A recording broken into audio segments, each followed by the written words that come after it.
Suresinin 12 ve 54. ayetlerinde Allah'ın rahmet etmeyi, merhameti kendi nefsine ilke edindiği, yani hatta farz kıldığı da diyebiliriz. Bu ifade ediyor. Bakın hiçbir şey değil. Azap etmeyi, gazap etmeyi değil. Allah rahmeti kendi ilke edindiğini söylüyor.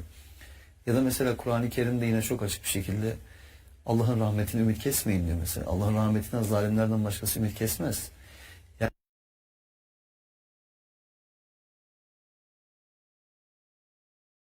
iPhone 16. Built for Apple Intelligence.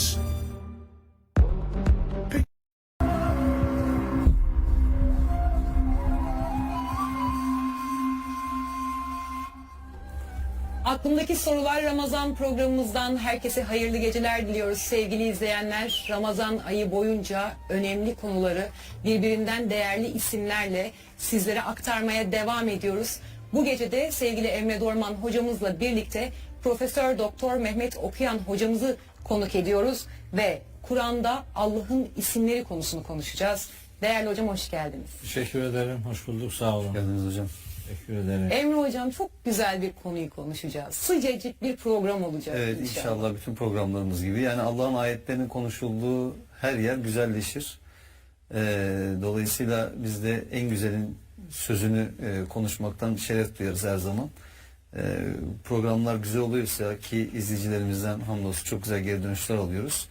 Bunun sebebi yani benden, Mehmet Hoca'dan ya da sizden kaynaklı değil. Bu Allah'ın ayetlerinden kaynaklı. İnsanların Allah'ın ayetlerine olan muhabbetlerinden kaynaklı. O ayetler konuşuldukça fıtratlarıyla aslında buluşuyorlar. O ayetler konuşuldukça kendi özleriyle buluşuyorlar. Ve bu da onları iyi hissettiriyor. O yüzden ne mutlu ki Allah'ın ayetlerini konuşma imkanımız var. Evet. Çok şükür bunun için. Bu gece de en güzel isimleri konuşacağız. Allah'ın Evet, isimleri. yani tabii ki hepsini konuşmaya vakit yetmez ama yani tekrar bununla ilgili bir program yaparız nasip olursa.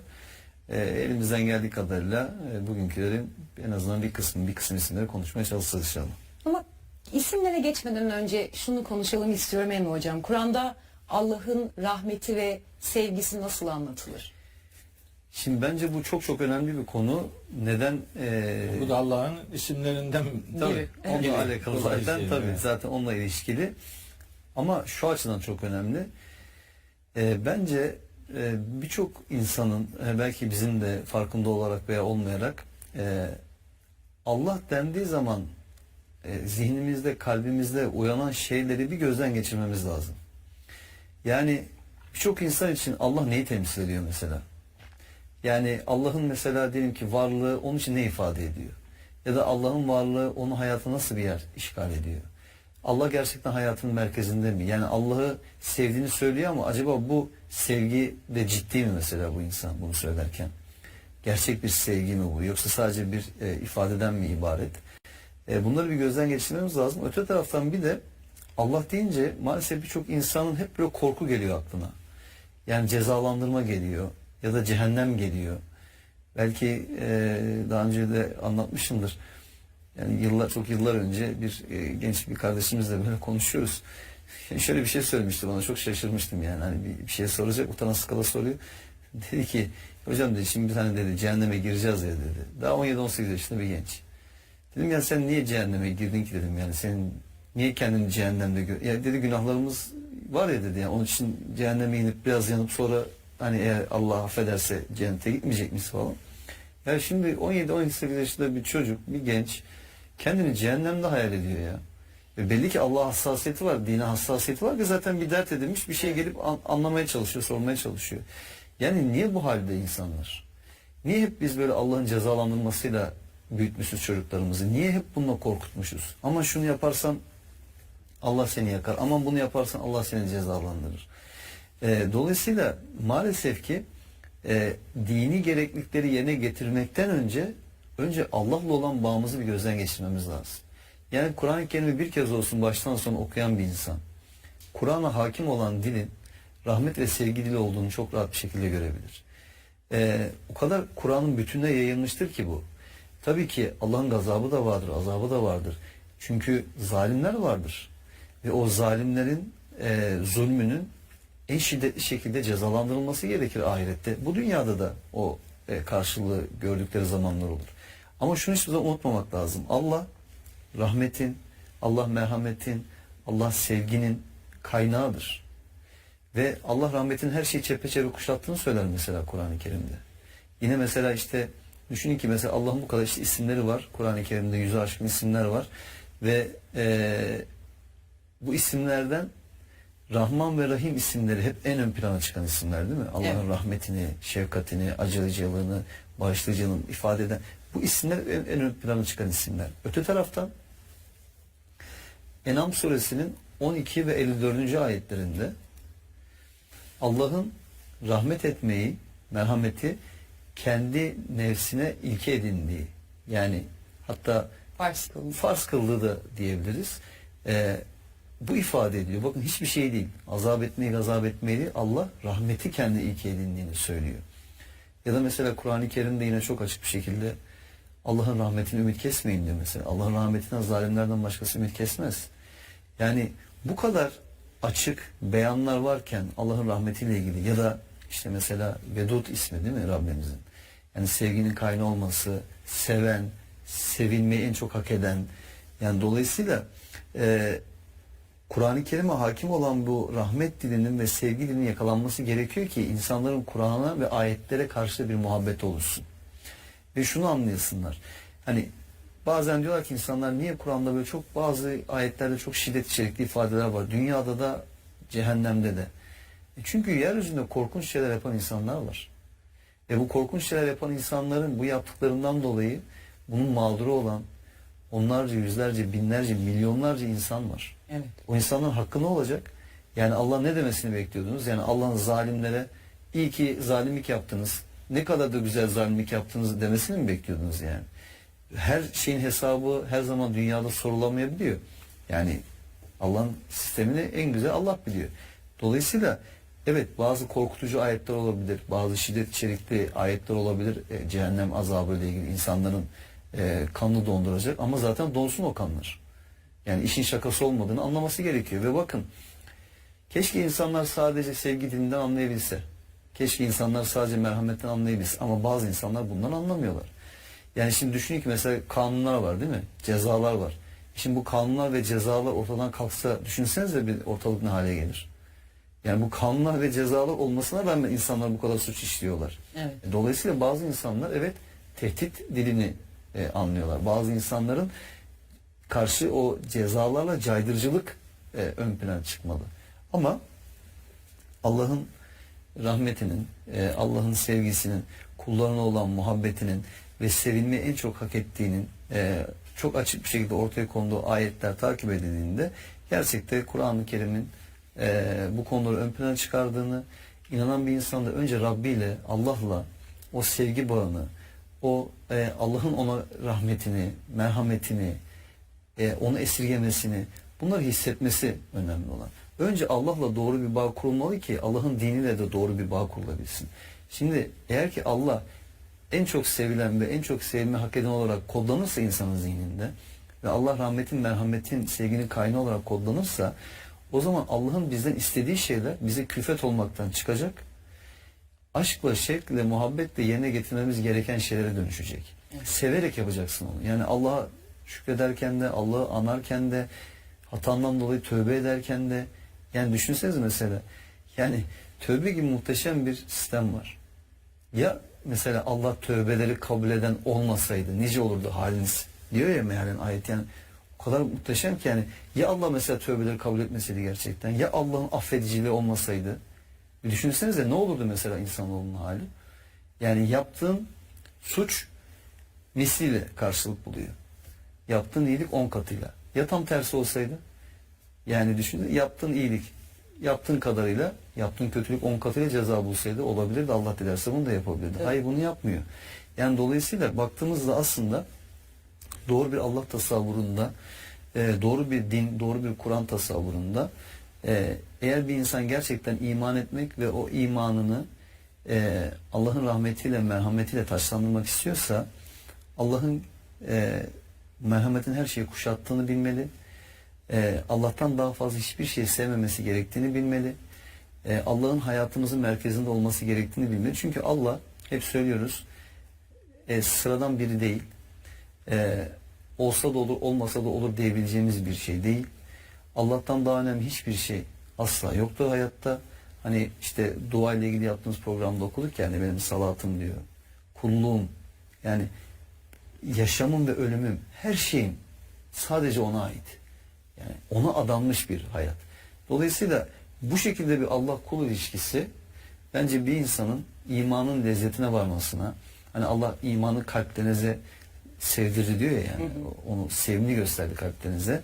O sevgiyi, o sevimliliği tatmasına ve Rabbine yönelirken o aşkla, o şevkle, o muhabbetle yönelmesine, Rabbini anlatırken o şevkle, o aşkla, o muhabbetle onu anlatmasına ve bunun tadını aldığı için de ulaşabildiği herkesin de bunun tadını alması için tüm hayatını gerekirse buna feda etmesine sebep olacaktır.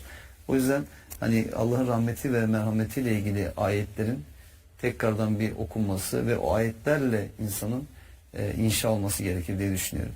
Evet Mehmet Hocam, şimdi beni yaratan Rabbim, annemi yaratan Rabbim, onun annesini, onun yani var olan her şeyi yaratan bir Rab'dan bahsediyoruz.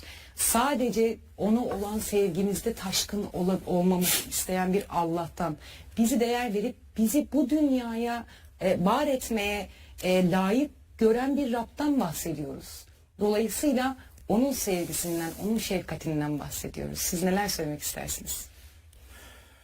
Tabii Allah'ın rahmeti, şefkati, merhameti ve bununla ilgili isimlerin geçtiği ayetler Rabbimizin sevgide zirvede tutulmasının gerekçesini de ortaya koyar.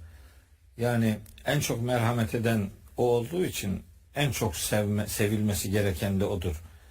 Dolayısıyla Allah-u Teala'nın gazabını ifade eden bazı sıfatları da vardır. Evet. Çünkü Emre Hoca'nın da dediği gibi merhametten anlamayan, merhamete kendi kapılarını kapatan, kendisi merhametli davranmayan, merhametliliği içselleştirmemiş, merhamet üzerinden bir gündemi olmayan, zalimlik yapan, başkalarının hakkına, hukukuna tecavüz eden, başkalarının canına, malına, namusuna, ırzına tasallutta bulunan insanlarla ilgili başkalarına zulmettikleri için, başkalarına haksızlık ettikleri için onların anladığı dil nihayetinde öyle bir dildir. Rabbimiz öyle bir akıbeti hak eden insanlara da elbette hak ettiklerini öbür alemde karşılık olarak verecektir. Fakat Kur'an-ı Kerim'in ilk indirilen ayetlerine bakıldığında o ayetlerde böyle çok yoğun bir şekilde rahmet ve merhamet üzerinden mesajların verildiği görülüyor. Hatta işte ilk sure olarak bütün halinde ilk indirilen sure Fatiha suresidir.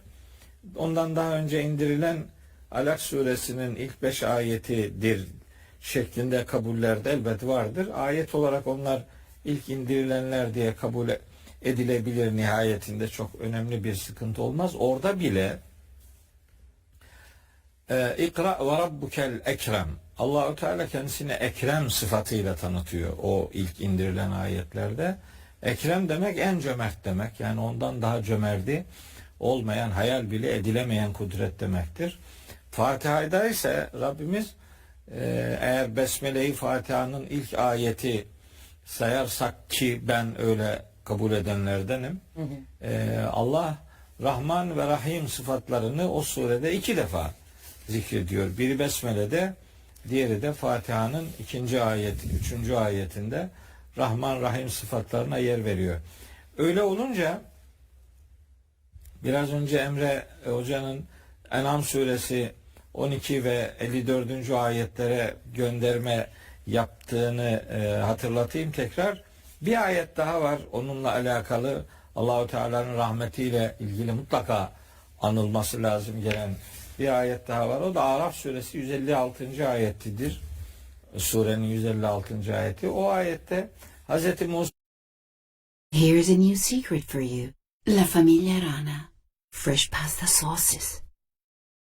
Musa'nın bir duası var esasında. o duanın devam eden cümlelerinden birinde diyor ki Hazreti Musa mektub lena fi hadi dünya haseneten ve fil ahireti inna huduna ileyk, bize dünyada da iyilik yaz, ahirette de biz sana yöneldik. Allahu Teala da buyuruyor ki kâle adabi usibu bihi men eşâ, ben azabımı dilediğime, layık olana, yani layık gördüğüme isabet ettiririm. Ve rahmeti vesiat külle şeyin, benim rahmetim, benim merhametim enlemesine, genişlemesine her şeyi kuşatmıştır. Ayetin devamında feseektubuha, ben bu rahmeti şunlara yazacağım, yani onlara uygulayacağım özellikle. Kime? Lillezine yettekûne, muttaki insanlara. Demek ki Allah'ın rahmetinden, merhametinden istifade edebilmek için hani bizim de bir şeylerimizle ona layık olmamız lazım. Ona dair bir hak edişimiz olması lazım. Bu ayet-i kerimede takvalı olmayla, yani duyarlı olmayla, yani korunaklı olmayla, yani sorumluluğunun bilincinde olmayla ilişkilendiriliyor. Bunlara yazacağım ve yutune zekate, ve zekatı verenlere, o bağlam gereği zekatı önceliyor onlara, ve bir de velledine bi ayatina yu'minune, bizim bütün ayetlerimize iman edenlere o rahmeti, o merhameti yazacağım diyor Rabbimiz. Dolayısıyla onun rahmetine herhangi bir ket vurmak, onun rahmetini herhangi bir şeyle kendi çapımızda ne bileyim işte küçültmek, onu aslında kendisinin tanıttığının ötesinde daha sınırlarını dar bir şekilde insanlara sunmak, gazabıyla anılan bir ilah sunumunun rahmetle anılan bir ilah pozisyonuna getirip onu öyle sunmak, Kur'an'ın aslında söylemek istediği, vermek istediği asıl mesajlar arasında yer alıyor. Şimdi rahmet, sevgi ilişkisi kıymetli bir şey. Evet. Yasin suresinde bir ayet var. Ben o ayeti çok böyle çok önemseyerek kardeşlerimle paylaşmak isterim. Bir değerlendirme yapıyorum ayeti kerime üzerinde. Orada diyor ki ve ayetun lehumul ardul meytetu, işte ölü toprak insanlar için bir delildir. Ahyeynaha, onu diriltiriz, ve ahrecna minha habben, ondan işte hububat çıkarırız. Ve ahrecna minha habben diye bir şey var, bir kelime. Habben aslında o ayette hububat demek. Ama o kelime ilginçtir. Mesela şeyde de geçiyor. Onun yerini de söyleyeyim. En'am suresi 95. ayette de geçiyor. İnnallaha falikul habbi ven neva. Allah taneyi ve çekirdeği yaran kuvvettir diye. O el-hab kelimesi Yasin suresindeki de 33-34. ayetlerde geçiyor. Siz numarayı yazınca ben de söyleyeyim tam yerini. Ayet 33. ayet Yasin suresinin. Ahrecna minha habben. Allah yerin diriltilmesinden ve ondan hububat çıkarıcı oluşundan söz ediyor. Aslında beklenirdi ki ve ahrecna minha habben demesin de mesela ve ahrecna minha semeratin desin, yani ürünler desin, meyveler desin, başka bir şey desin. Yani niye habben kelimesini kullanıyor? Çünkü mahbub olan Allah muhabbetinin tecellisi olarak hab denilen ürünü yaratır. Çünkü o hab kelimesiyle habib, sevgili kelimesi aynı kökten geliyor. Mahbub, o da aynı kökten geliyor. Muhabbet, o da aynı kökten geliyor. Allah rahmetinin ve muhabbetinin bir tecellisi olarak evrene müdahale eder ve insanlar varlıklarını sürdürsünler diye yeryüzünden, yerin içinden bitirttiği o gıdalarla ilgili en kıymetli kelimeyi kendisine ait bir muhabbetle ilişkilendirecek şekilde habben kelimesiyle ifade ediyor. Dolayısıyla bazen şunu söylemek lazım. Bu insanlar, ya ne kadar başarılı insanlarımız var ki Allah'ın bu kadar rahmet ve merhametine rağmen cehennemlik oluyor yani. Nasıl beceriyor bu işi? Yani nasıl bu kadar rahmet halelerinden istifade edemiyor? Ya da ne bileyim ne kadar nankörlük onu kaplayıp kuşatıyor ki tevbe kapısını daima ardına kadar açık tutmuş, gelene niye geldin demeyen ve belki niye bu zamana kadar gelmedin, gelseydin vaktinde vakitli gelseydin iyi yapardın anlamında tevbenin kapısını ölüm hali hariç o zamana kadar açık tutan bir kudretin bu ardına kadar açtığı bu kapıdan istifade edemeyenlere cidden sadece şaşırmak lazım. Allah'ın icabında bütün günahları bağışlayabileceği ve Allah'ın rahmetinden o anlamda asla ve asla ümit kesmemek gerektiğini Kur'an bize Zümer suresi 53. ayette bize öğretiyor. Diyor ki kendileri hakkında aşırı giden şu kullarıma de ki Allah'ın rahmetinden, merhametinden ümitlerini kesmesinler. Allah bütün günahları bağışlayabilir. O bağışlayandır, gafurdur. Gafur çok bağışlayan demek.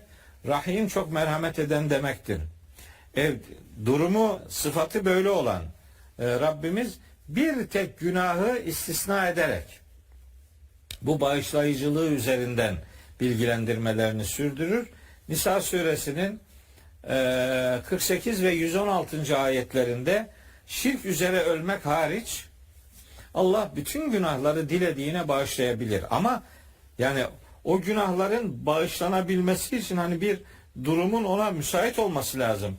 Yani inkarcı ve inatçı bir tutum içerisinde ısrarla devam edip inkarcılığı adeta veya inançsızlığı veya zalimliği veya nankörlüğü adeta kendisine bir hayat biçimi gibi yedirmiş, giydirmiş olan insanları elbette Allah'ın rahmeti onları kapsamaz. Çünkü onlara şirk üzere öldüyse onu bağışlamayacağını söylüyor. Kafir üzere, küfür üzere öldüğünü bildirdiği insanlar onları bağışlamayacağını söylüyor. Hatta küfür üzere ölmüşlüğü kesin olanların bağışlanması için duada bulunmayı bile yasaklıyor. Çünkü o hiç aslında yapılamayacak bir şeyi yaptı. Ve Allah'ın rahmetiyle bütün irtibatını kesti kopardı. Kendisi böyle bir irtibatsızlık içerisine girdi. Yoksa insanların hayatının içerisinde, hayat akışı içinde herkesin belli oranlarda hataları olur. Hangi birimizin hatası yok ki? Kur'an-ı Kerim'de peygamber kıssalarının anlatıldığı pasajlara baktığımız zaman o pasajlarda peygamberlerin bazı hatalarından söz eder. Hazreti Adem'in hatasından, Hazreti Musa'nın, Hazreti İbrahim'in, Hazreti Yunus'un, Hazreti Peygamber'in hatalarından söz eder. Niye?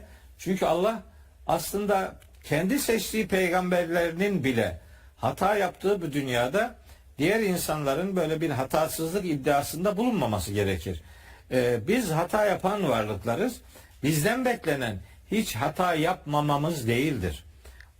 Ali İmran suresi 135. ayette muhsin ve muttaki insanların özellikleri sayılırken onların hiç hata yapmadığından değil, bile bile hatada ısrar etmemesinden ve herhangi bir hata yaptığı zaman hemen Allah'ı hatırlayıp Allah'tan bağışlanma dilemelerinden söz edilir. Bu itibarla Allah'ın rahmetinden ümit kesmek insana yakışmaz, Müslümana yakışmaz. Allah nasıl olsa rahmet sahibidir deyip de işi tamamen boşlamak da şeytanın saptırıcılığıyla alakalı bir girişimdir. Kur'an-ı Kerim'de 2 ayette de Allahu Teala ona dair dikkat çeker. Ve la yagurrennekum billahil garur. Sakın ha o çok aldatıcı şeytan sizi Allah'la aldatmasın. O Allah'ın merhametini uman insanlar ona layık olacak, onun huzuruna çıkacak bir yüzün sahibi olmak için elbet çaba sarf ederler. O rahmetin kaynağı olan gücün rahmetinden istifade etmemek herhalde aldanmanın en büyüğüdür. Hz. İbrahim'in Hicr suresi 56. ayetinde bize aktarıldığı üzere ki sözünde olduğu gibi ve men yaknatu min rahmeti rabbihi illel kavmuz zalimun. Yani dallun denen sapkınlardan başkası Allah'ın rahmetinden ümit kesmez. Hz. Yakub'un da Yusuf Suresi 87. ayette ifade edildiği gibi kafir toplumdan başkası Allah'ın rahmetinden ümit kesmez.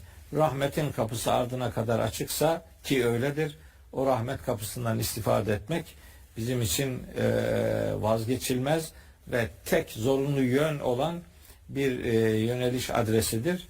Umarım bağışlanmak için başka aracılara değil, Rabbine sığınma becerisini kendi hayatı edinen yiğitler arasına hepimiz girmiş oluruz. İnşallah hocam, inşallah. Şimdi Allah'ın isimlerini konuşmak istiyorum ancak Esma-i Hüsna ne demek? Hemen onun kısaca bir özetini alalım ki bilgilenmiş olsun izleyicimiz de. Ondan sonra Allah'ın isimlerinden bazılarını örnek vererek üzerine konuşalım.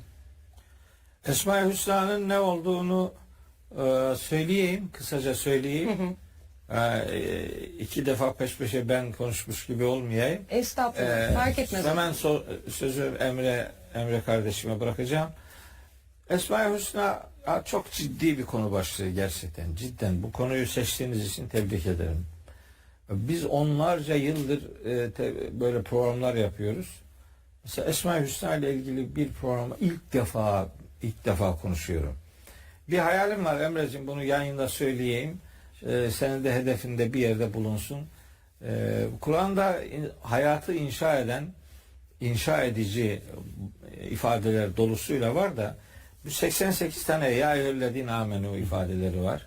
İsterim ki kardeşlerimiz de ya eyyühellezine amenu başından sonuna kadar ya eyyühellezine amenu'dan oluşan bir program dizisi yapılsa.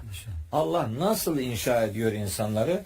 Ne diyor imanından ahlakına, ibadetinden hukukuna varıncaya kadar neler söylüyor? Mesela böyle bir program dizisi de hiç yapmadım. Bir hayalimdir. Tamam hocam. Sana söylemiş olayım. Mesajı aldık Bir hocam. yerde bulunsun. Çok kıymetli bir konu başlığı olduğunu düşünüyorum. Bu da öyle. Esma-i Hüsna kıymetli bir ifade. Esma-i Hüsna'nın tamlama olarak karşılığı en güzel isimler demektir. Bu ifade, bu tamlama Kur'an-ı Kerim'de 4 defa geçiyor. Onun geçtiği ayetler işte Araf suresi 180. ayette geçiyor. Taha suresi 8. ayette geçiyor. İsra suresi 110. ayette geçiyor. Ve Haşr suresinin 24. ayetinde geçiyor. 4 defa geçiyor. Şimdi bu ayetlerde hangi içeriklerde geçtiğine dair elbet bir şeyler söylenebilir. Fakat hani sözü çok fazla dallandırıp budaklandırmama adına sadece Araf suresindeki kullanımı ve o ayette diğer söylenenleri kardeşlerimle kısaca paylaşmak istiyorum. Çünkü orada bir şeye dikkat çekiyor Allahu Teala. O dikkatin bizim gözümüzün önünde bulunması ve Allah'a dua ederken o hassasiyeti gözeterek dualarımızı yapmamız gerektiğini ilkeselleştiriyor ayet-i kerime. Diyor Rabbimiz, bu arada ifade edeyim, bu Esma-i Hüsna, bu sıfat tamlaması, bu sıfat tamlamasının geçtiği 4 ayette de Arapça edebiyat için son derece önemli olan bir teknik var. O devrik cümle kullanılır. Devrik bir ifade vardır. Yani Esma-i Hüsna Allah'a aittir demek başka bir şeydir. Esma-i Hüsna yani en güzel isimler sadece Allah'a aittir demek başka bir şey. İşte bu devrik cümle halinde geliyor. Bu ikincisi Kur'an'da kullanılan 4 kullanımda da bu devrik yani vurgulu ifade vardır. En güzel isimler sadece Allah'a aittir. Ayet öyle başlıyor. Velillahil esmaül husna, en güzel isimler sadece Allah'a aittir. Öyleyse fed'uhu biha, o isimlerle ona dua edin. Yani Allah kendisi için hangi ismi kullandıysa duanızın başlığı, ihtiyacınız, arzunuz neyse o isme uygun duanızı isimle eşitleyerek duanızı böyle yapın. Niye bunu yapıyor, özellikle hatırlatıyor? Çünkü diyor ki devamında وَذَرُ yulhidune fi esmaihi, Allah'ın isimleri konusunda haddini aşanları terk edin. Onların yaptığını yapmayın. Aynı hataya siz düşmeyin. Ne demek bu? Allah'ın isimleri konusunda haddini aşan ne demek? Allah kendisi için isim olarak seçtiği şeyler neyse onlar Kur'an'dadır. Allah'ın fiilleriyle Allah'a dua edilmez. Allah'ın isimleriyle Allah'a dua edilir. O isimlere sıfat da desek çok çok büyük bir yanlış yapmış olmayız. Ama Allah Esma-i Hüsna dediyse Allah'ın isimleri demek daha doğru bir kullanımdır. Mesela şöyle diyenler oluyor. Allah'ın kullanmadığı isim kendisi için. İşte diyor ki mesela Allah baba diyor ya. Allah baba ne demek ya? Allah baba. Allah baba değil. İsa aleyhisselam üzerinden Allah oğul da değil. Yani Allah Ruhul Kudüs de değil. Yani Allah'a onun kullanmadığı isimlerle dua edilmez. Çünkü bu korkunç bir hatadır. Ve seyüccevne mâkânû ya'melûn yaptıklarıyla ilgili onların karşılığı verilecek cevap. Yani onların hesabı sorulacak demektir bu işi yapanların. Mekkeli müşrikler bu konuda şey yaparlarmış. Böyle biraz kendi dualarını biraz daha böyle ne bileyim makbulmuş gibi göstermeye çalışırlarmış. Hatta şöyle diyenler varmış içinde. Uzza diye bir put adı var Kur'an-ı Kerim'de. Onu diyorlar ki Allah'ın aziz sıfatından üretilmedir. Lat kelimesi put adı olarak Necm suresinde geçer. Lat ilah kelimesinden türetilmedir diyorlar. Mesela menat kelimesi var. Gene o da aynı şeyde geçiyor. Necm suresi. O da Allah'ın mennan sıfatından türetilmiştir falan. Kardeşim Allah'ın böyle kendisi için kullanmadığı isimlerle Allah'a dua edilmez. Böyle isimler Allah'a yakıştırılmaz. Böyle piyasada dolaşan Esma-i Hüsna diye hani 99 isim üzerinden böyle işte levhalar, şablonlar yapılıyor. Onların içerisinde de aslında Allah'ın ismi olmayan kelimeler var. Ben ara ara kardeşlerime söylüyorum. Bakın bu ayet yani ben kendiliğimden bir şey çıkararak yapmıyorum bunu. Ayet-i kerime yani Araf suresi 180. ayet diyor ki Allah'ın isimleri konusunda sınırı aşanları bırakın. Yani Allah kendisi için hangi ismi belirlemişse o isimle Allah'a dua edin. Fiilleri isme dönüştürerek değil. Kur'an-ı Kerim'de Rabbimizin isimleri anlamında pek çok kelime var. O kelimeleri işte derdiniz neyse yani hiçbir şey bilmiyorsanız Haşr suresinin son 3 ayetini okuyun. Size pek çok isim orada hatırlatılacaktır. Onlarla Allah'a dua etmek işin en güzel yoludur diye sözümü şekillendirmiş olayım. Hocam ağzınıza gönlünüze sağlık. Yani ben de şöyle ufak bir katkı yapmak adına şunu söyleyebilirim.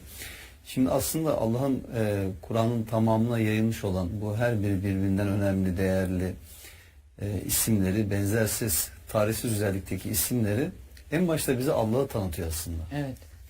Yani biz Allah dediğimiz zaman işte onun neye karşılık geldiğini veya diğer isimleriyle onu andığımız zaman onların ne anlama geldiğini kavradığımızda aslında Rabbimizle ilgili bilgimiz de artıyor bu anlamda ve Rabbimiz kendisini nasıl tarif ediyor bunu öğreniyoruz. Şimdi insan gerçekten Allah'ın izin verdiği kadar ki haliyle bildiği oranda değil mi sevebilir? Evet. Yani şimdi mesela Allah'ı hiç tanımıyorsun. Bu isimlerin hiçbirini bilmiyorsun. Ne anlamaya geldiklerini haberin yok. Ama Allah'ı çok sevdiğini söylüyorsun. Sen neyi seviyorsun? Yani sevdiğin şey nedir? Nasıl tarif edebilirsin? İşte insanın kendi aklından bir tarif yapması mümkün olmayacağı için Allah'la ilgili olarak o zaman Allah'ı en güzel Allah'ın kendini tarif etmesi üzerinden tanıyabilir insan. Öte taraftan bu aslında Allah ve kul arasındaki bağı da sağlıyor. Yine çok enteresandır. Daha önce de birkaç kez Mehmet Hocam'la yaptığımız programlarda hatırlattık. Yine hatırlatalım burada. Şimdi bu isimlerin yer aldığı ayetlerde o kadar ilginç, enteresan bir şey var ki neredeyse tamamında da hep şey var.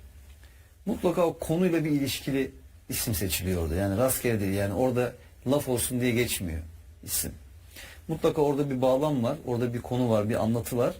Ve onunla ilişkili olarak ondan sonra bakıyorsunuz ki Rabbimizin orada bir ismi zikrediliyor. Bu da bence çok estetik bir şey, incelikli bir şey. Öte taraftan dedim ya mesela hani Allah'ı bize tanıtması. Mesela birkaç tane örnek ver. Mesela Allah dediğimiz zaman işte varlığı zorunlu olan, bütün övgüye layık bulunan, yaratan, yapıp eden, ezeli, ebedi olan, eşsiz kudret. O kadar şey sayıyorsun ki bak Allah dediğin zaman yani. saymakla bitmeyecek kadar çok şey. Bunların hepsinin senin zihin dünyanda uyandırdığı, canlandırdığı bir şey var. Ya da mesela işte ahir diyorsun mesela, sonu olmayan. Evvel işte başlangıcı olmayan. Şimdi kafanda insan için hep zaman akışı diye bir şey söz konusu değil mi? Mekan söz konusu. Evet. Yani şimdi Allah'ı düşünürken de insan bu şeyleri Allah'a atfedebilir mi? Yani Allah'a bir başlangıç haşa, Allah'a bir son haşa, Allah'a bir mekan, Allah'a bir boyut, ne bileyim işte Allah'a bir şekil. Bunların hiçbirini aklına getirmiyorsun. Ama niye getirmiyorsun? İşte Allah'ın bu isimlerinden dolayı aklına getirmiyorsun. Mesela atıyorum şöyle bir şey, çok insani bir şey olarak insan aklına geliyor. Allah mesela yorulur mu? Allah dinlenir mi? Allah uyur mu? Allah acıkır mı? Şimdi değil mi? İnsan aklına bunlar gelebilir. Yani nasıl bir varlık olduğunu anlama noktasında. Acaba Allah bizim gibi mi? Ama bizim işte daha güçlümüz mü? Mesela bunlar işte insan aklına gelir. İşte Kur'an ayetleri Esma-i Hüsna ile beraber, yani Allah'ın en iyi, en güzel isimlerle beraber neyi gösteriyor bize? Kafamızdaki Allah tasavvurunu şekillendiriyor. Dolayısıyla zerre tereddüt etmiyorsun yani. Allah'a hiçbir noksanlığı yakıştıramıyorsun bir kere yani. Hiçbir zayıflığı Allah'a yakıştıramıyorsun. Ya da mesela Allah her şeyi bilir misin? Alim sıfatı diyorsun, Allah'ın ismi. Allah'ın her şeyi bildiği, bütün bilgiye sahip olduğu. Ali mesela yüceliği ve hükümranlığının kaynağı, yani sahibi olan, ulu olan, azim, işte yüceliği yine kaynağı ve sahibi çok yüce, aziz, kudret, onurun kaynağı. O kadar muhteşem ki bu isimler. O yüzden az önce işte Mehmet Hocam okudu ya, yani Allah'a bu isimlerle dua etmemiz ve o isimlerle dua ederken de Allah'ı tekrardan hatırlamamız, tekrardan bir tanımamız burada söz konusu oluyor diye böyle ufak bir şey yapabilirim. Burada bir katkı yapabilirim yani. Peki o zaman hemen örneklendirmeye devam edelim Allah'ın isimlerini. Mesela El Aziz. Birun, Buyurun hocam. bir cümle söyledi Emre Hoca. Onu bir örneklendirmek istiyorum. Buyurun. Hani dedi ya, Allah ayetlerinin sonunda hangi isimlerini söylüyorsa ayetlerin içindeki mesajla o isimlerin alakası var. Evet. Yani mesela diyelim bir hüküm ayeti varsa orada hakim sıfatı ile gelir. Birilerinin işte günahlarından işte veya bir davranışın günahından vazgeçmeye özendiriyorsa işte gafur sıfatı gelir, rahim sıfatı gelir. Onu söylerken ben de öyle açtım ayeti, bir bakayım ne çıkacak dedim. Tam Nisa suresinin o ilk sayfası açıldı cidden. Bu surenin 6. ayetinde Allahu Teala ve kefa billahi hasiba diye bir şey var. Allah hesap görücü olarak yeter diyor. Niye böyle? Çünkü o yetimlerin hakkıyla alakalı bir ayet-i kerime. Yetimlerin mallarıyla alakalı, onların çarçur edilmemesiyle alakalı. Bu büyürse bu malı yer, ben o büyümeden bu malı bitireyim demeyle alakalı. Ya da yanlış hesap etmeyle alakalı. Yanlış hesap etmeyle alakalı bir içerikte ve kefa billahi hasiba. Kardeşim burada ve kefa billahi vekila olmaz. Ve kefa billahi şehida olmaz. Ve kefa billahi alima olmaz. Burada ve kefa billahi hasiba olur. Çünkü ayetin içi bununla alakalıdır. Ve cidden ne kadar, mesela hemen karşısında işte miras ayetleri var. Orada alim sıfatını kullanır Allah. Hakim sıfatını kullanır. Çünkü hüküm ayetleri bunlar. Nerede bu ayetlerin sonunda Allah'ın isimlerinden biri, ikisi filan varsa bilinmelidir ki cidden Kur'an'ın acayip bir estetiğidir. Böyle bakılırsa pek çok problem de çözülür. Bir tane örnek vereyim, bir katkı olsun. اسمي ريما جميل أبو جراد، عمري 40 سنة، عايشة حاليا في مواصل قرارة، كنت ساكنة في غزة الدرج، عندي 5 أفراد، عندي 3 بنات وولد. Kardeşlerime mesela nesih diye bir şey var. Böyle bizim İslam kültüründe bir ayetin hükümsüz bırakılması gibi çok korkunç bir şey aslında. Yumuşatarak Allah'ın ayetlerini iptal ediyorlar. O nesihle ilgili ayet Bakara suresi 106. ayet hükümlerle alakalı, hükümlerin iptaliyle alakalı bir mevzuda delil olarak o ayeti kullanıyorlar. Fakat o ayetin sonunda Allah hakim sıfatıyla ilgili bir ayeti bitirmiyor. Çünkü konu hüküm değil yani. Yanlış gidiyor yani. Elem ta'lem ennallaha ala kulli şeyin kadir diyor. Elem ta'lem ennallaha alimun hakim demiyor. Yani bu estetiği göz ardı edince ayetin de hani rotasını değiştiriyorsun. Başka bir yere gidiyor. Muhteşem ayetler gerçekten. Yani aklıma bir sürü örnek ayet geliyor. Muhteşem bir düzen. Ama harika bir tespit idi Emre'nin sözü. Ben de orada dayanamadım. Oraya bir örnek vereyim. Bir istedim. kelimeyi bile çıkarsak tüm düzen bozuluyor diyoruz ya. Bu da Evet. örneklerden bir Ya bunlar gerçekten hani bir insanın Kur'an'a hayran olması için, onun insan sözü olamayacağını, onun Allah'tan geldiğini emin olması için bunlar çok tabii yani o kadar çok fazla şey var ki yani. Ama ya mesela şey de hep etkiler beni. Diyelim ki zalimlerin yaptıklarının cezalarıyla ilgili bahseden ayetlerde onların yaptıklarının cezası kalmayacağını, cehennemden bahseden ayetlerin bakıyorsun genellikle hemen arkasından ama iman edip iyi işler yapan kullara Allah birbirine cennetler hazırlamıştır diyor. Yani o kadar bir anda hemen o rahmetini gösteriyor ki orada Rabbimiz. Yani şunu anlıyorsun. Allah'ın derdi orada birini korkmak. Allah böyle bir şey ihtiyacı yok ki zaten. Yani hiç kimsenin Allah'ın karşısında hükmü yok. O yüzden Allah'ın birini tehdit etmeye, korkutmaya hani böyle sokaktaki bir mesele gibi bir şey değil yani Allah'ın kullarını tehdit ettiği düşünülen, korkuttuğu düşünülen ayetleri de rahmetinden kaynaklı. Niye? Çünkü onlar önemsiyor. Yapmayın diyor yani. Bu hatayı yapmayın ki bu cezayla karşılık bulmayın. Yani sevdiği için aslında uyarıyor. Evet. Çünkü kendi hani sünnetullah dediğimiz Allah'ın yolu yöntemi yasasının belli çıktıları var. Neden sonuç ilişkisi var. Yani neden bu? Sonuç bu o zaman. Ama diyor ki işte bak hani o nedene in, o nedeni düzelt. O nedenle gelme ki karşıma. Sonucun bu olmasın. Ya da o kötülüklerini iyilikler çevirmek istiyorsan da onları telafi edecek şekilde hareket et diyor. O yüzden gerçekten Kur'an'ı içselleştirerek, anlayarak, özümseyerek okuyan bir insan bu her biri birbirinden önemli güzelliklerini tanıklık edebiliyor. Peki El Afuf'la başlayalım mı hocam? Allah'ın El Afuf ismi. El Afu aslında affeden, hataları ve günahları bağışlayan, affı sınırsız, eşsiz ve benzersiz affedici olan anlamına geliyor. Örnek bir ayet olarak da mesela Nisa suresinin 149. ayetinde mesela bunun kullanıldığını görüyoruz. Ayet şöyle meali diyor ki bir iyiliği açığa vurur veya onu gizlerseniz yahut bir kötülüğü affederseniz bilin ki Allah da affedicidir, güçlüdür. Şimdi bakın o kadar büyük bir motivasyon ki bu. Yani Allah'ın affedici olması, günahları bağışlayan olması, affının sınırsız olması ve eşsiz, benzersiz, tarifsiz affedici olduğunu bilmek bir insan için o kadar büyük bir motivasyon ki şöyle büyük motivasyon. Hani az önce Mehmet Hocam söyledi. Hani nasıl olsa Allah affeder diye şeytanın bir aldatmasına insan kendini uydurmadığı müddetçe hani ben yapayım Allah affetsin, ben yapayım Allah affetsin gibi bir kendince uyanıklığa gitmediği müddetçe şunu biliyorsun. Bazen tövbe ediyoruz bir şeye. O hatayı tekrar etmemekte değil mi tövbe? Etmemek üzere irade göstermekte. Ama yapabiliyoruz. Ve şunu biliyoruz. Ben ne kadar tekrar edersem edeyim her gittiğimde beni affetmeye hazır olan bir Rabbim var. Yeter ki ben her gittiğimde gerçekten ihlasla, samimiyetle, içtenlikle gideyim.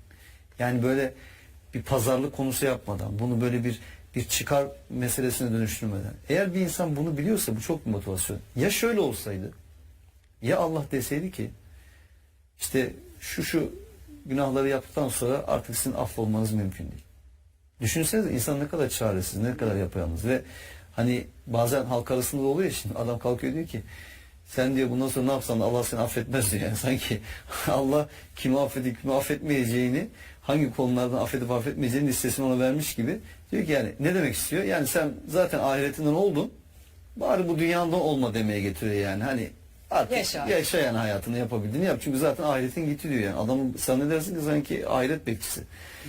Şimdi dolayısıyla nasıl olsa Allah beni affetmez hatasına düşmekten de nasıl olsa Allah beni affeder yanılgısına düşmekten de insanın kendini koruması, kurtarması lazım. Ve bu muhteşem isimlerini, Rabbimizin bu muhteşem isimlerini onun bir lütfu olarak, onun rahmetinin bir sonucu olarak görmesi, değerlendirmesi lazım.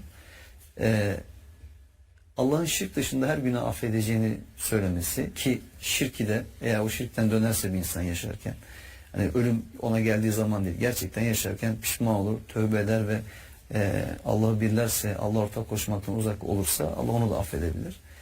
Bunu bilmek insana gerçekten çok büyük bir umuttur, çok büyük bir ümittir. Çünkü umudunu yitiren insan her şeyi yitirmiş demektir.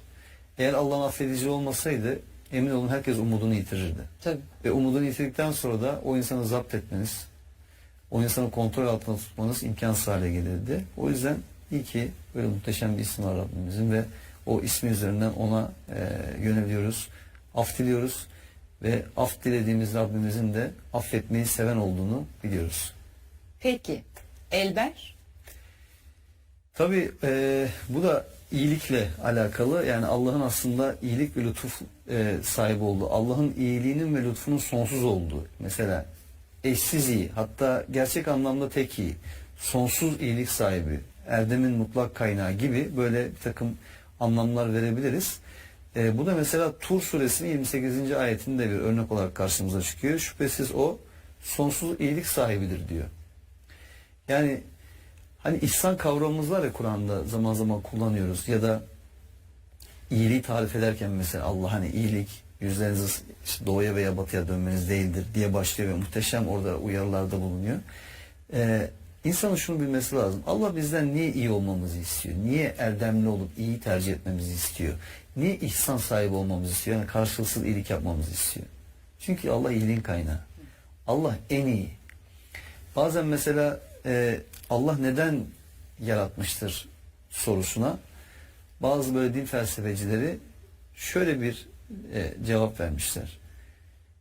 Allah var olmak iyidir ve Allah da iyiliğin kaynağı olduğu için var etmiştir.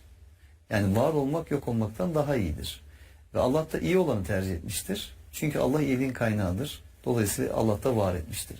Yani düşünsenize mesela Allah'ın yaratmış olduğu bu evrene, kainata, işte doğaya, canlılara, kendi varlığımıza baktığımız zaman yani ne kadar hoş, ne kadar zarif, ne kadar inceliklerle dolu bir yaratılışla tanıklık ediyoruz. Dolayısıyla Allah bu güzelliği ortaya çıkarmak istiyor. İnsan bu güzelliği gördüğü zaman Allah'a olan sevgisi, muhabbeti, onun yaratma kudreti, ya bunları hep hatırlıyorsun. Yani mesela bir gözün görebilme kabiliyeti, eylemi, işte ellerimizi kullanabilmemiz, bir yerde oturabilmemiz, kalkabilmemiz, kaslarımız, vücudumuzda mesela işte kan dolaşımımız, damar sistemimiz, ne bileyim kalbimiz, işte karaciğerimiz falan. Yani bir tıp kitabını alıp okuyup da oradaki bir anatomi kitabını alıp okuyup da insan vücudunun fonksiyonlarını, bu özelliklerini görüp de atıyorum karaciğerin yüzlerce vazifesi olduğunu okuyup da bir insanın yani Hayran olmam. Allah'a hayran olmaması, Allah'ın bu sanatına, kudretine şükretmemesi gerçekten yani çok zor bir şey. İnsanın hani kendini zorlaması lazım, yani kapatması lazım kendini. O yüzden Allah'ın iyiliğin ve mutlak iyiliğin, sonsuz iyiliğin ve düşünün bakın Allah bizi yaratıyor ama iman etme ve inkar etme noktasında bizi zorlamıyor. Evet. Dolayısıyla Allah kendisine inanmayan, hatta kendisini inkar edenlere bile iyilikte bulunuyor aslında. Değil mi? Onu var ediyor. Eller ayaklar veriyor, gözler kulaklar veriyor. Ve bununla şükretmelerini istiyor. Ama kimisi şükrediyor, kimisi nankörlük ediyor.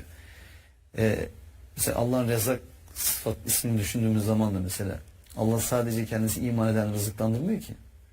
Allah herkesi rızıklandırıyor ve bakıyor, onun imtihan kılıyor ona yani.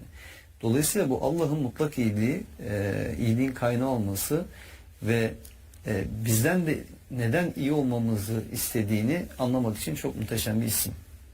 Peki El Ekrem ile devam edelim mi? Ekrem ismi de Allah'ın cömertliğini ifade ediyor aslında, yani cömertlerin cömerti veya en cömert diyebileceğimiz cömertliğinde ve ikramında tarifsiz ve sınırsız olan ve şunu biliyoruz ya, yani mesela Allah'ın hazineleri tükenmez ya, yani Allah vermekle bir şey eksilmez ya, ama Allah kısabilirdi de veya Allah esirgeyebilirdi de mesela. Yani hiç kimse bundan dolayı Allah'ı sorgulayamaz ki. Ama Allah esirgemiyor. İşte Allah'ın esirgememesi, Allah'ın cömert olması, ihsanda bulunması, fazla fazla vermesi, bütün bunlar aslında beraberinde neyi gösteriyor? Mesela Rabbimizin bu Ekrem ismiyle karşımıza çıkıyor. Alak suresi 3. ayetinde mesela bu ismin kullanıldığını görüyoruz. Oku, Rabbin en cömert olandır diye tercüme edilebilecek. Alak suresinin 3. ayetinde bunu görüyoruz. Yani mesela Allah'ın aslında elçiler göndermesi, nebi ve resullerle insanları desteklemesi ve beraberlerinde vahiy göndermesi de Allah'ın cömertliğiyle ilişkilendirilebilir. Burada mesela oku emriyle beraber Rabbin en cömert olanıdır. Aslında Allah bu ayetleri size göndererek de bu ayetlerle sizi inşa ederek de cömert davranmıştır şeklinde anlaşılabilir, düşünülebilir. Ve bu bize neyi hatırlatıyor? Bizim de gerek zekat, sadaka, infak gibi Konular. ibadetleri yerine getirirken cömert olmamız gerektiğini hatırlatıyor. Karşılığını sadece Allah'tan beklememiz gerektiğini hatırlatıyor. Böyle elimiz titreye titreye değil de gerçekten hani daha fazla nasıl yapabilirim, daha fazla nasıl verebilirim, bunu aslında insana hatırlatmış oluyor. Peki o zaman El Gaffar.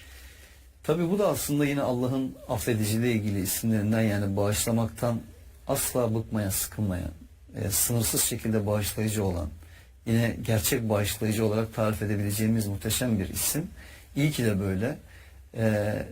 Bunu mesela Taha suresinin 82. ayetinde kullanıldığını görüyoruz. Bununla birlikte yine unutmayın ki pişman olup doğru yola dönen, imana erişip dürüst ve erdemli davranışları ortaya koyan ve bundan sonra da doğru yolda yürüyen kimse için gerçek bağışlayıcı benim diyor Allah.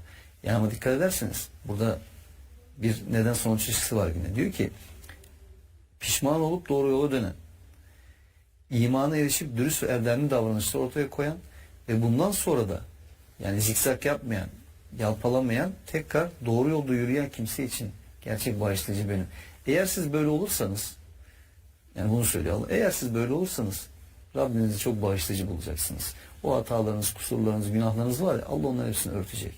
Hatta Allah onu sen sanki hiç yapmamışsın gibi, belki hiç o suçu işlememişsin gibi bunu örtecek şeklinde anlayabiliriz. İyi ki de böyledir ki Rabbimizin bu affediciliği, bu engin rahmeti, merhameti sayesinde ona yönelebiliyor ve onun affını umabiliyoruz. Evet. Son bir tane daha soracağım. Ondan sonra da Mehmet Tamam. Hocam'a döneceğim Emre Hocam. El Kadir. Onu Mehmet Hocam'ın Öyle mi? sorusuydu o. Tamam. Çok özür diliyorum. El Hafi. Hafi ismi, tamam. O da lütufkar demek, yine mükemmel şekilde ilgilenen demek. Yani Allah aslında hani çok güzeldir, bakın mesela Allah diyor ya, siz yaratılıp başıboş bırakılacağınızı zannettiniz diye soruyor ya. Yani mesela düşünelim, ilgide, alakada, sevgide ve karşılıksız olarak bunu yapmada en böyle bize aklımıza gelen ilgi alaka nedir diye düşündüğümüzde herhalde bir annenin bebeğine yönelik olan ilgi alakasıdır. Tabii ki babanın da olabilir ama yani anneyle organik ve biyolojik bir bağ doğal süreçte oluştuğu için önce anneyle mesela bu bağ. Anne mesela nasıl üzerine titrer değil mi? Nasıl üzerine titrer onun? Yani nasıl kusursuz şekilde onunla ilgilenmek ister? Düşünün ki bir annenin bile şefkati, rahmeti, merhameti, muhabbeti böyle olabiliyorken Rabbimizinkini düşünsenize. Yani Allah o kadar lütufkar ki ve o kadar mükemmel şekilde aslında her şeyi dizayn etmiş ve her şeyle ilgileniyor ki.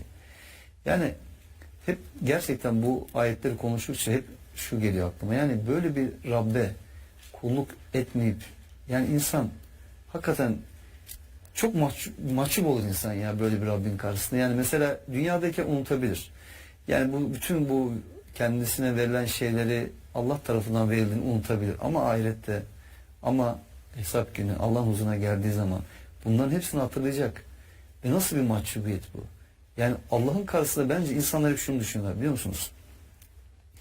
Ne kadar ne yaparsam sevap kazanırım, ne yaparsam günah kazanırım. Bunların hesabı ne olur? İşte cennete mi giderim, cehenneme mi giderim, Araf'ta mı beklerim, cennete girmeyi mi umarım? İnsanların hep kafası burada. Bence aslında önce insanın şunu düşünmesi lazım. Ya Rabbimin karşısında mahcup olursam? Yani Allah'ın karşısında mahcup olmak var ya, yani inanın bence insan için en büyük tedirginlik, en büyük korku olması lazım. Tabii ki Allah'ın rahmeti, merhameti olmazsa hiçbirimiz temize çıkamayız. Yani Allah'ın affediciliği olmazsa hiçbirimiz kendimizi aklayamayız. Mutlaka ki Allah'ın huzuruna geldiğimiz zaman ona karşı mahcup olacağımız şeyler yapmış olarak oraya geleceğiz. Bizim Allah'ın rahmetine sığınmaktan başka bir çaremiz, kapımız yok. Kendi yaptıklarımızı Allah'ın huzuruna gelecek bir varlık değiliz yani. Bunu biliyoruz. Ama bir de Allah'ın bize verdiği ellerle, ayaklarla, gözlerle, bu dille, akılla, yani yaptığımız günahlarla, işlediğimiz kusurlarla, hatalarla ve bunlarda ısrarcı olmayla Allah'ın huzuruna geldiğimizde, yani oradaki mahcubiyet bence çok büyük. Bu mesela Meryem Suresinin 47. ayetinde geçiyor Rabbimizin bu güzel ismi. İbrahim sana selam olsun diye cevap verdi. Rabbimden seni bağışlamasını isteyeceğim. Çünkü o bana karşı hep lütufkar olmuştur. Yani o kadar muhteşem bir ifade ki. Hani şey de hep geliyor aklıma. Sana dua etme konusunda hiç bedbaht olmadım. O kadar güzel bir ifade ki. Yani bakın, bu Allah'ın her istediğini yerine getirdiği anlamına gelmiyor. Onu yerine getirmediyse de mutlaka onunla ilgili bir hayır olduğunu belki de ona hissettiriyor.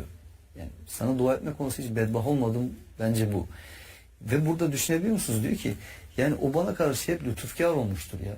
Yani Hazreti İbrahim ne kadar güzel bir ifadesi yani. Hep lütfetmiştir bana. Ki Hazreti İbrahim nasıl zorluklarla mücadele ediyor. Yani ateşe atılmakla tehdit ediliyor, canıyla tehdit ediliyor, ne zorluklarla mücadele ediyor. Ama hiç Rabbine karşı vefalısızlık etmiyor. O yüzden yine ayetler hatırlatıyor bize. O çok vefalı İbrahim'in diye yani. O kadar muhteşem bir ifade ki. O yüzden bu Rabbimizin her bir birbirinden güzel bu isimlerinin de bizim hem imanımıza, hem insanlığımıza, hem insanlar arasındaki ilişkilerimize, davranışlarımıza örnek olması gerekir diye düşünüyorum. Peki o zaman Mehmet Hocam, Bu mahcubiyetle ilgili bir şey söyleyeyim mi? buyurun. Yani onu o arada belki tam söylesem iyiydi ama ben bir Kur'an talebesi bir adamım. Böyle her gün 500 Kur'an okurum. Haftada bir Kur'an-ı Kerim'i dönerim ben. Her okuyuşumda yeni şeyler öğrenirim. Her okuduğumda oraya geldiğimde böyle içimin cız ettiği bir ayet var yani. Böyle eyvah yani. Ondan çok felaket korkuyorum. Yani öyle bir şey duymaktan çok ürküyorum, irkiliyorum yani. Kıyamet Suresinin 34 ve 35. ayetleri var. Böyle cehennemlik olmayı hak edenlere yönelik Allah-u Teala'nın onlar henüz cehenneme atılmadan önce onlara son söyleyeceği bir söz var. Cehennemliklere. Ve aynı kelimeyi 4 defa tekrar ederek söylüyor. Diyor ki ona evlâ leke fe evlâ sümme evlâ leke fe evlâ. Sana yazıklar olsun. Sana tekrar yazıklar olsun. Yani cehennem tabii ki çok şiddetli bir azap yeridir ama bana En büyük azap. bunun kadar ağır gelmiyor diğerleri yani. Bu benim herhalde bir yüreğin parçalanacağı şey budur yani. Bunu duymak böyle bir mahcup olursun yani. Senin yüzün dökülsün ya. Bu kadar nimetin karşılığında bunu mu yapacaktın yani? Sana yazıklar olsun. Onu okurken hafiyya sıfatını okurken aklıma o geldi. Yani bizi Allah'ın karşısına mahcup bırakacak bir I would love it then if you'd be my friend. Your friends are always by your side. hayatın sahibi olmamaya özen göstermeliyiz. Çünkü Rabbimiz böyle bir davranışı hak etmiyor yani. Bunca nimetin karşılığı bu mu olacaktı yani? Yani boyun dökülsün der gibi bir şey. O sıfatı söyleyince onu hatırladım. Çok etkileyiciydi. Ben de her zaman Allah'ın yüzüne bile bakmayacağı kullarından olmaktan çok korkardım ama Evet. bu O da var. çok etkileyici O da gerçekten. Evet. O zaman El Hadi ismiyle devam edelim mi Mehmet Hocam? Evet, öyle sıfatlar tabii bu isimler, bu sıfatlar yani niye bunlar seçildi diye kendi kendime şimdi bakıyorum. Herhalde her biriyle ilgili bir program yapılsa yeridir yani. Evet. Düşünün ki mesela El Hadi sıfatı hidayet eden Allah'tır demek bu şimdi. Bu Hac suresi 54. ayette geçiyor bu sıfat. Ve innallâhe lehâdillezîne âmenû, hadidir Allah. Allah hadidir. Yani yol gösteren Allah'tır. Ve innallâhe lehâdi. O ayette cümle şöyle geliyor. Ve innallâhe lehâdi. Yani muhakkak ki Allah lehâdi ifadesinin başına bir lam harfi var. O lam harfi anlamı pekiştiren bir anlam katkısı verir. Yani elbette hidayet eden odur yani. Bu ismin şeyinde aynı manayı veren başka kalıplar da var. Mesela Leyl suresinde diyor ki inne aleyna lel huda. Hidayet etmek bizim işimizdir. Sadece bize aittir bu iş. Yani Hazreti Peygamber'e hatta amcasıyla ilişkili sunulan bir ayet-i kerime var. Kasas suresi 56. ayet o. Orada diyor ki Rabbimiz inneke la tehdi men ahbebte. Sen senin sevdiklerine hidayet edemezsin. Velakinnallâhe yehdi men yeşâ. Ancak Allah dileyene hidayet eder. İsteyene hidayet eder. İstemiyorsa senin birini seviyor olman onun hidayete ermesi için yeter bir sebep değildir. Peygamberimizin bile sevdiğini hidayete erdiremeyeceği bilgisini aldığımız bu kitapta başka ayetler hidayet edicinin sadece Allah olduğunu ve hidayet yani yol gösterme anlamında peygamber de yol gösterir, Kur'an'da yol gösterir, Allahu Teala da yol gösterir ama nihayetinde hidayeti isteyene vermek ve isteyen için hidayetin yaratıcısı sadece ve sadece Allahu Teala'dır. Onun rızası ve onayının dışında başka bir hidayet merciini, başka bir hidayet adresini aramak beyhudedir. Kur'an-ı Kerim kendisini tarif ettiği ayetlerde hüden linnâsi, hüden lil muttakin cümleleri Kur'an içindir. Kur'an'ın hidayete yani yol göstermeye dair sıfatı onu bu sıfatla buluşturan Rabbimizin el-hadi sıfatının bir gereğidir. Kardeşlerim mesela Şura suresi 52. ayeti 53. ayeti okusunlar isterim. Bizim namazımızda Rabbimizden istediğimiz de aslında Rabbimizin bu el-hadi ismine dair bir yakarışımızdır. İhdina es-sıratal müstakim. İhdina dediğimiz o kelime bununla aynı kökten geliyor. Bizi dosdoğru yola eriştir ya Rabbi demek. Her namazımızın her rekatında Rabbimizden duamız onun el-hadi ismine sığınarak bize yol göstersin diye gönderdiği kitabından istifade etmede bizim başarılı olmamızı bizden istiyor oluşuna dair bir sıfattır, bir isimdir. Bunu böyle görmek lazım. Çok güzel açıkladınız hocam. Peki El Hafız? Bu sıfat, bu isim, bu da Kur'an-ı Kerim'de Rabbimiz için geçen isimlerden bir tanesi. Aslında hafiz diye gelir bu. Hafiz muhafaza eden, koruyan demektir. Yani Allahu Teala'nın insanoğluna onu muhtemel pek çok tehlikeden koruyuculuğuna dair bir takım sistemler yarattığını ve bizi o sistemlerle koruduğunu biz biliyoruz. Mesela bunlardan bir tanesi meleklerin bizi koruyuculuğuyla alakalı geçer. Rahat suresinin 11. ayette. Hatta En'am suresi 61. ayette de geçer. Bu hafaza melekleri dediğimiz koruyucu melekler nihayetinde melekler kendi iradeleriyle herhangi bir şey yapmaya memur değillerdir.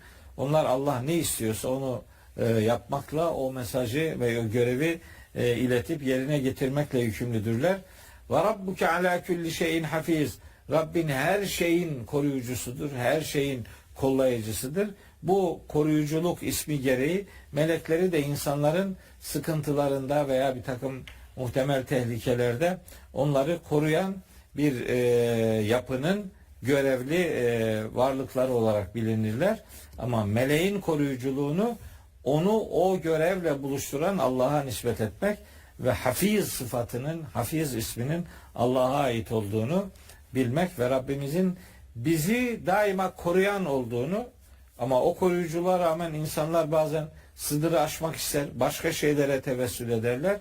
İmtihanın bir gereği olarak insanlar o anlamda haddi aşmak istiyorlarsa da sonuçlarına katlanmak kaydıyla hadlerini aşarlar. Ama Allah'ın korumasına sığınmak isteyenler için asıl koruyuculuğun Allah olduğunda en ufak bir tereddüt yok. Bazı görünmeyen varlıklarla insanlar birbirlerini tehdit ederler, korkuturlar filan. O korkuya mağlup olmama adına Allahu Teala'nın hafiz sıfatına sığınmak, Hafiz ismi. The lowest discount is only £15, and you can get free internet for life. And it is the latest 5G high-speed network. The portable Wi-Fi jointly developed by B.T. Group and the University of London is now on sale in limited quantities. No contract, no SIM card, no registration. ismine sığınmak o tür korkulardan insanı koruyacaktır. O koruyucu kalkanın Allah'ın bu isimleri olduğunu bilerek Allah'a bu ismiyle dua etmek, ya Hafiz veya ya Hafiz diye dua etmek. Ey her türlü kötülükten, sıkıntıdan koruyabilen Rabbim, beni şu sıkıntılardan koru diye bu ismi koruma ihtiyacı hissettiği dualarında bu ismi kullanması doğru bir dua biçimidir. Çünkü doğru bir isimle duada, münacatta bulunuluyor demektir. Çok güzel. Yani dualarımızı da içeriğine bağlı anlamlarla Allah'a yakarışta bulunurken içeriğine bağlı anlamlarla isimleriyle hitap etmemizi Allah bu sebeple bizden istiyor. Peki o zaman devam edelim hocam. El Halim. Evet. Halim sıfatı da Rabbimizin kendisi için kullandığı sıfatlardan biridir. Yani Halim esasında yani azapta acele etmeyen, şefkatle yaklaşan demektir. Şimdi insanlar bir takım hatalar yapıyorlar. Eğer o hatalar anında cezalandırılacak olsa yeryüzünde debelenen hiçbir canlının kalmaması lazım. Evet. Çünkü Fatır Suresi 45. ayette öyle diyor Allahu Teala. Allah insanları yapıp ettiklerinden dolayı hemen sorgulayıp cezalandıracak olsaydı yer kürenin üzerinde hiçbir canlı kalmazdı. Cenab-ı Hak insanlara karşı şefkatlidir, halimdir, acele azap etmez, zaman verir, mühlet verir. Çünkü biz insan olarak, mahluk olarak aceleci, biraz dayanıksız varlıklarız. Bazen sevmediğimiz birine acele azap etsin diye Allah'a böyle duada bulunuruz filan. Mesela bu azapla ilgili acele bir tavır içerisine girdiği için Peygamberimiz bile uyarılmıştır. فَلَا تَعْجَلْ عَلَيْهِمْ Onlarla ilgili acele etme. اِنَّمَا نَعُدُّ لَهُمْ عَدَّى Biz onların yapıp ettiklerini sayıp duruyoruz. Sen merak etme filan diye. Acele hareket edip bugün burada iman etmek istemeyen bir adamın yarın başka bir yerde iman edebilme ihtimalini hesap ederek Rabbimizin halim sıfatını kendi hilmimize, kendi hayatımıza da taşımaya gayret etmek mecburiyetindeyiz. Çünkü bu sıfatların, bu isimlerin sayılmasının asıl sebebi de onların mükemmel haliyle Rabbimizde bulunduğunu ama oradan bir kıytırık kadar bile olsa onları kendi hayatımıza taşımak durumunda olduğumuzu öğretmek içindir. Yoksa bunca ismin sayılmasının sebebi onlarla, onların verdiği anlamlarla kendi hayatımızı süslemeye gayret etmemizdir, gerekir. Maksadın bu olduğunu düşünüyorum. Mesela Tağabun suresinde çok nefis bir ayet-i kerime var. Bu dediğime hizmet edecek bir anlam içeriğinde. Orada diyor ki surenin 14. ayetinde, Tağabun suresinin 14. ayetinde bu halim sıfatı geçtiği için değil, başka bir şey için söyleyeceğim. Diyor ki ey iman edenler, eşlerinizden ve çocuklarınızdan sizin için düşmanlar olur. Fahdaruhum onlara karşı dikkatli olun. Ve in ta'fu eğer affederseniz ve tesfahu eğer hoş görürseniz ve tağfiru eğer bağışlarsanız, yani siz bunları yaparsanız affedici, hoşgörücü ve bağışlayıcı olursanız olun demek istiyor. Evet. Fe innallaha gafurur rahim. Allah da çok bağışlayan ve çok merhamet edendir. Bunun Allah'ın böyle olduğunu bilin. Allah'ın bu isimlerinden yararlanmak için siz de hayatınıza affı taşıyın, hoşgörüyü taşıyın, mağfireti taşıyın. Yani yumuşak davranmak, acele etmemek, sert davranmamak elbette Allah'ın sıfatıdır. Bu şu demektir: siz de bu tür sıfatların kulda olabilecek hali ne kadarsa o kadarına talip olmaya ve öyle davranmaya devam edin, gayret edin denmek istenmektedir yani. Peki o zaman Allah'ın isimlerinden El Hasip'le devam edelim. Biraz önce tam tevafuk onu söylemiştim. Emre, ayetin sonuyla ayetin içindeki mesaj birbiriyle ilişkilidir. İşte mesela Nisa suresi 6. ayet yetimlerin mallarıyla alakalı, onların korunup gözetilmesiyle alakalı, onların çarçur edilmemesiyle alakalı. Hatta ve betelül yetama hatta idâ belehun nikah diye başlar o ayet-i kerime. Yetimleri nikah çağına ulaşıncaya kadar deneyin diye Kur'an o ayette, bir ayette bazen birden çok konuya da işaret eder. Mesela o ayet nikah çağı diye bir çağa gönderme yapar. Yani onu hesap edeceksiniz. Yani ergenliğe ulaşmış her çocuk işte evlendirilmez yani. Evet. Onun da bir nikah çağı denen, hesap edilmesi lazım gelen bir zamanı vardır. Onu da gözetin, onu da hesap edin yani. Öyle bakmayın siz bizim kültürümüzde böyle küçücük çocuklarla evlenmek sanki dinin bu konuda dediği bir şey varmış gibi, sanki din bu konuya böyle sıcak bakıyormuş gibi. Asla ve asla öyle bir şey kesin ve kesin yoktur. Burada el hasib, o da el takısıyla gelmiyor, hasiba diye geliyor. Hesap görücü olan Allah'tır. Siz de hesaplı davranın demektir bu yani.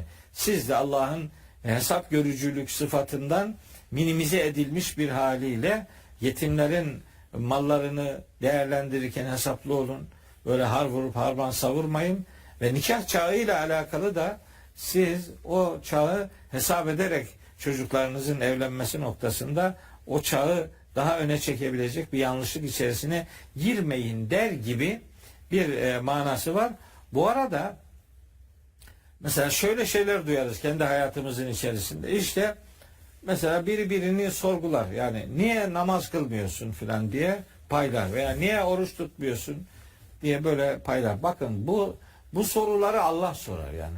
Bunlar hesap sormaktır. Hesap sorucu Allah'tır. Biz kendimizi hesaba çekeriz o anlamda. Hatta öyle bir rivayet var. Hasibu kable en tuhasebu. Hesaba çekilmeden önce kendinizi hesaba çekin diye. Biz kendimizi hesaba çekeriz.